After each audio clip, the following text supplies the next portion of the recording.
everyone. Welcome to Becoming a ROS Developer here at the Construct. My name is Rodrigo. And today we have one of our students, Leah, who's completed two courses, actually, for ROS Basics in 5 days, both in Python and in C++. So what she's going to be showing us is her project for the end of the course, and in which she connects to a real robot and makes it have a specific behavior. So she's gonna show us a little bit how it works. So hi Leah, how you doing? Good, good. Ready to see what you've got for us. So whenever you're ready, you can start sharing your screen and show us what you've done.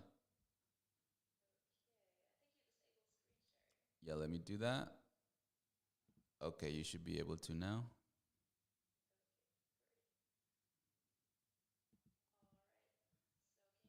Yes, we can see it.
Right.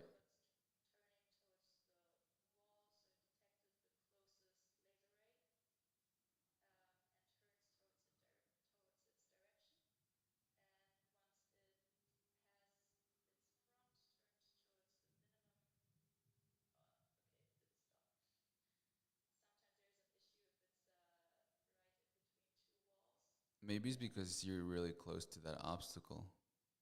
No?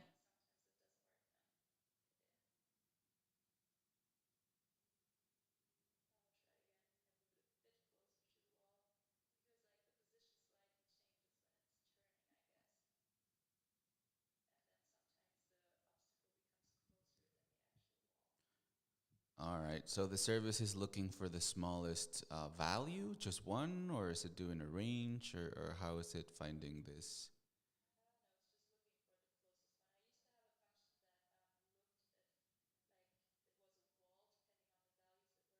Mm-hmm. Okay. So it seems like, oh, but it looks like,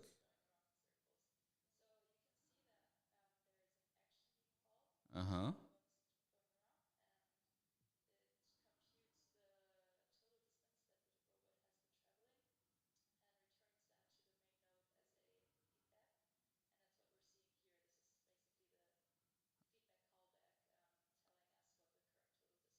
Right.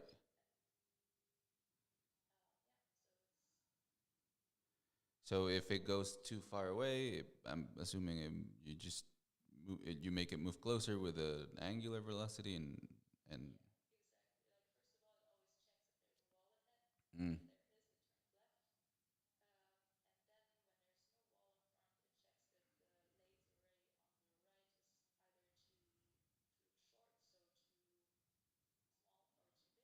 uh-huh.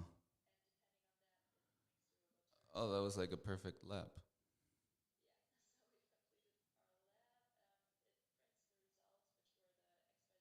Mm-hmm.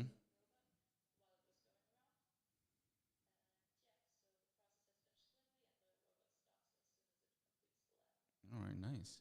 So can you show us a little bit how you said it was divided in three parts. So can you explain us a little bit with the showing us, some code or something, how it works, one of each one of these sections?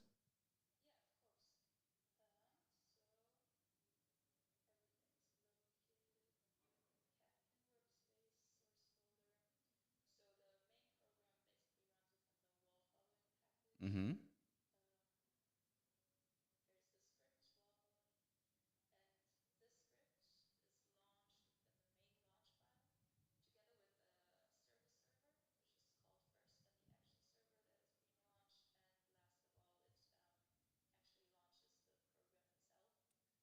Okay. So the I'm sorry, the action server starts recording before this service is called, or after the service is finished?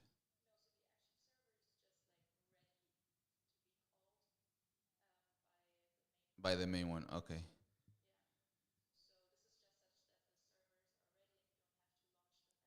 Oh, I see. I see.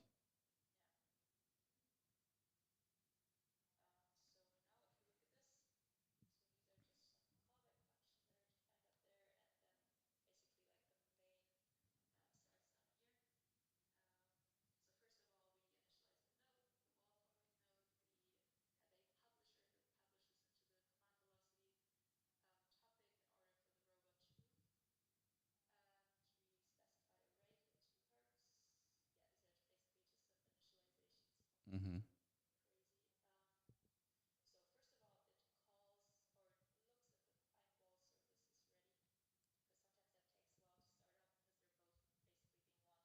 Mm-hmm.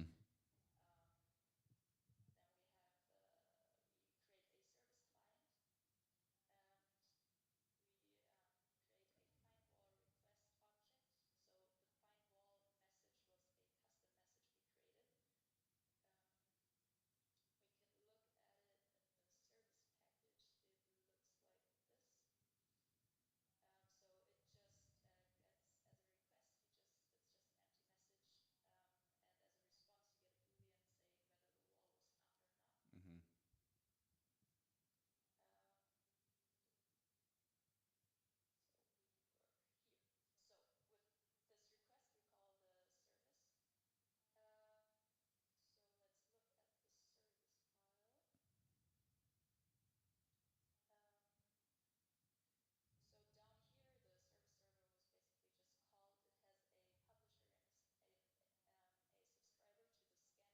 Mm-hmm.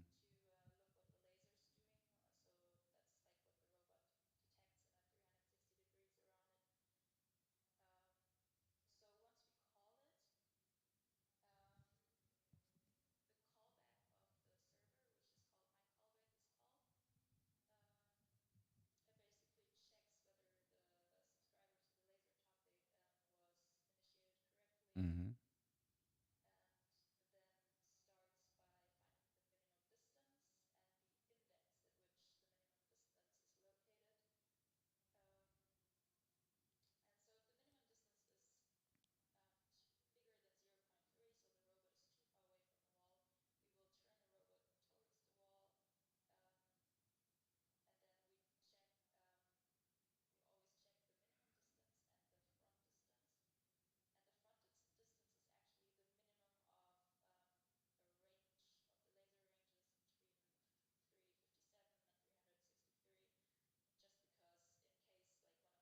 Yeah. Okay. So you turn until that less than point 0.3 is in that position. So yeah.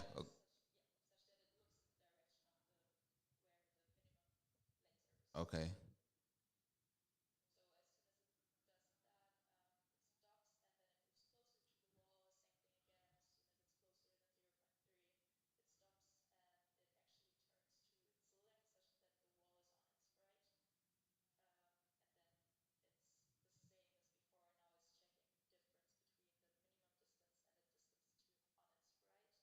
Mm-hmm.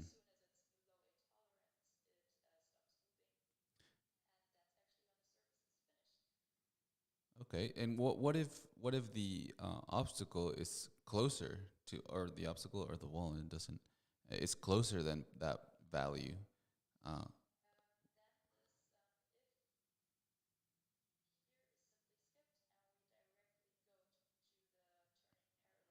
oh, okay. So I think that's what happened in the second time. Yeah.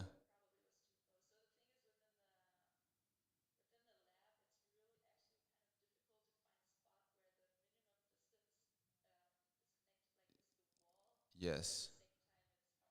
For and the obstacle. Yes. So this is sort of it's not required for the project, but uh, I've been thinking about how to implement this, and um, there's been a couple of students that have already tried to figure this out by implementing a way of detecting whether it's an obstacle or a wall, right?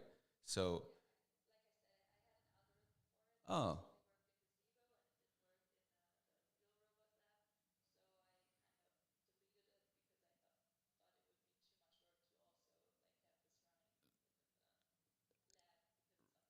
right. It's yes. So I was just trying to understand why it sort of the first time it went around a lot of times.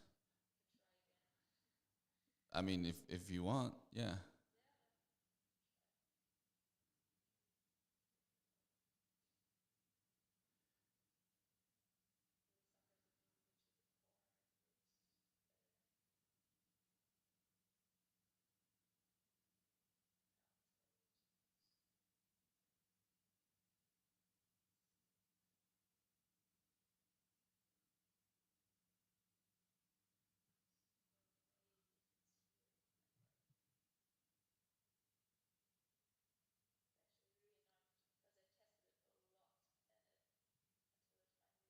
Yeah, I saw you testing it, so that's what it's all about, until you uh, are very annoyed by it. It's when you know you're an expert with it.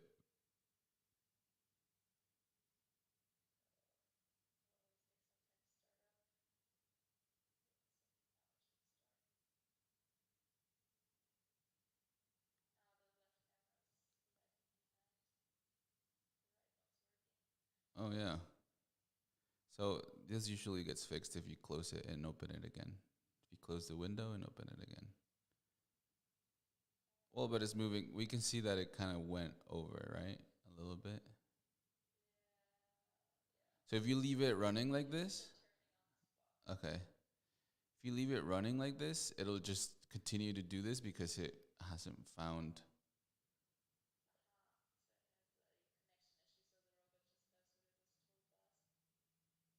Okay.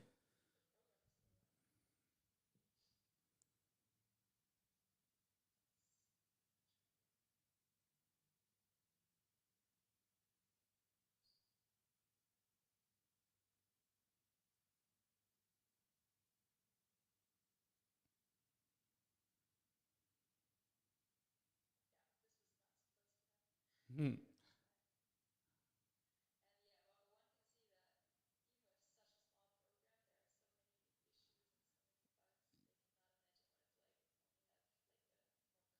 Right. Yeah.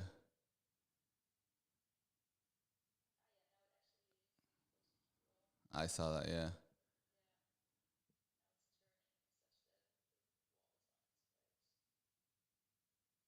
Okay. So the cameras are definitely given an issue, but okay, we can see it. We can see it do the thing. So, all right. So, yeah, they do a reset just to avoid freezing it, like it happened. But anyways, that's okay. Your question, you answered my question. So, um, basically, this is then the program for the Python version, right? And you also said you did the same thing for C++, correct?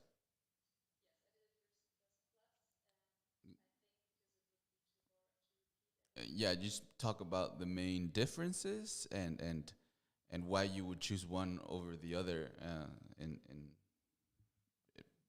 which one you prefer, things like that, you know?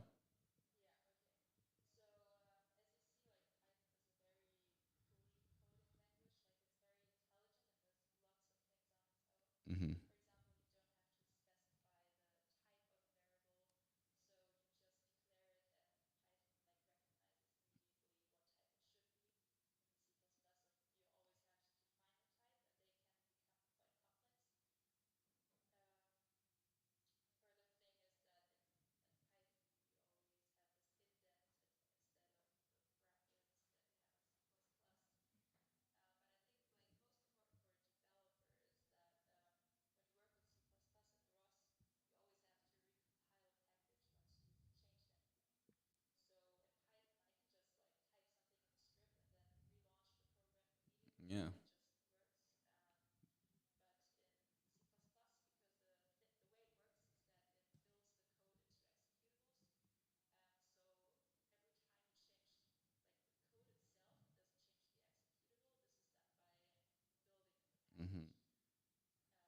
This is actually not the case for ROS 2. Did you know that? When you change something in Python, uh, you still have to recompile. It goes away in ROS 2. Yeah, and it's a reason to give you more flexibility when you're going really deep into the building process. But I mean, I think it's a little overkill because I don't really care about it. I just care about it being built correctly, and something I miss from ROS 1 definitely.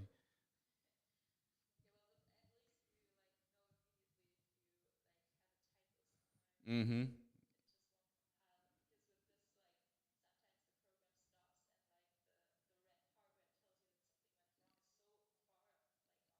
Yeah, yeah, yeah. Yes, yes, yeah.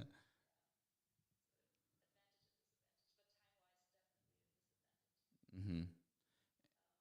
And I see that you have your so you have different packages in your Catkin workspace, right? You have the action package, and then the service package, and then the wall following package.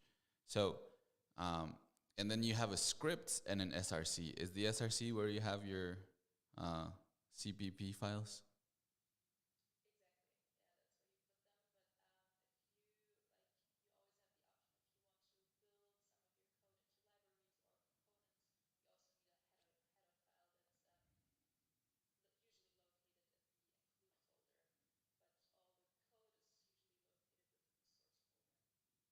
Right. No, yeah, yeah. This is usually how it's done. But I'm just wondering if there's a reason why you separated the action service and the main.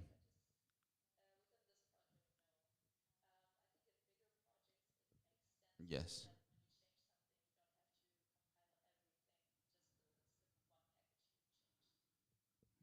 Right. Okay. And then, do you have a launch file that launches the C++ nodes or no? Oh, I see. I see what you're saying. You would have to go out and then move it back in. That's probably gonna take too long. So, oh look at this. It's still.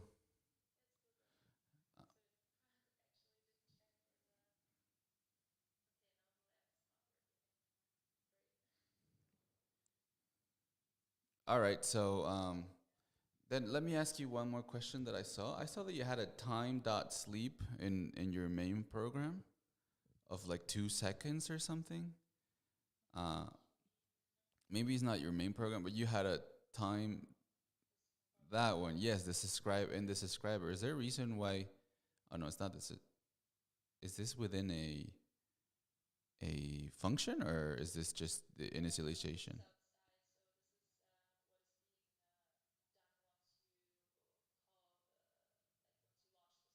Okay.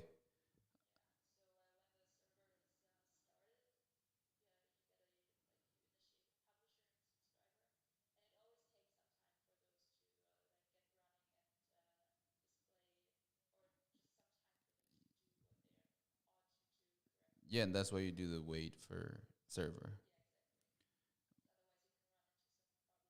Is that why you added the time sleep? Well, actually, I think that blocks everything. So,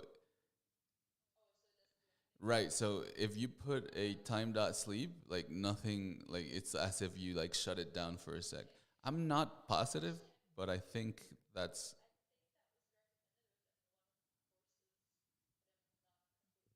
okay. Then yes, but I thought I was just. And is this within a main function, or did you just put it after everything? Like if you go up. Okay, okay, so it just does it once.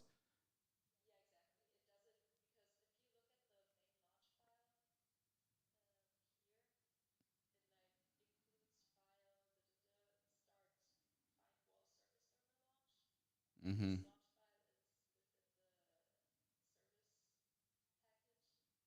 Yeah.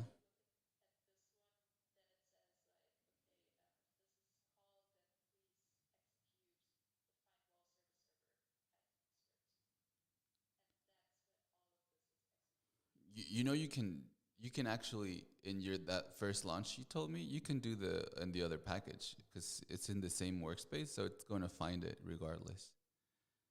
So in the you have your main launch, and in here you're calling. Oh no no you did it. Never mind. Forget my my point. All right, and I mean, other than that, it seems like what were things that you felt like needed a little bit more work on? What gave you the most trouble? I think like the service server, right?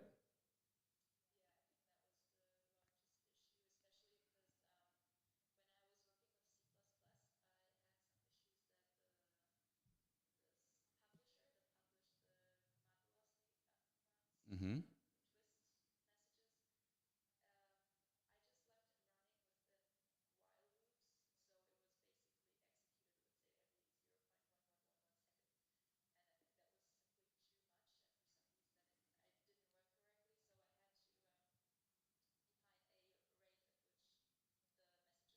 Right. Okay. Okay. And well, I think we can. You can stop sharing your screen now, so we can like look at our faces. All right. Well, let me see if I wrote another question. Use scripts, the obstacles, and the sleep. All right. No. Well, I mean, congratulations, Leah. That was a clear project, and I'm impressed that you did it both in Python and C++. For time reasons, we only showed the Python, but it's a good thing to do both courses to see what the differences are between one another. And of course, the last step is to show what you learned and the differences between doing it in a perfect environment and in a real environment when things break and things happen that you don't know why. So that's sort of the last step, and congratulations, you did a wonderful job, and yeah, no problem, Leah. So for everyone else that's watching, this is what you can do if you take one of our courses. So especially with the basics in Python and C++, we also have a navigation where you can present your work in the real lab here, and so I invite you guys to work on it and share your knowledge with us, like Leah has done here. So other than that, we will see you guys for our next presentation, and thank you very much, Leah, for today. All right, you guys, bye-bye.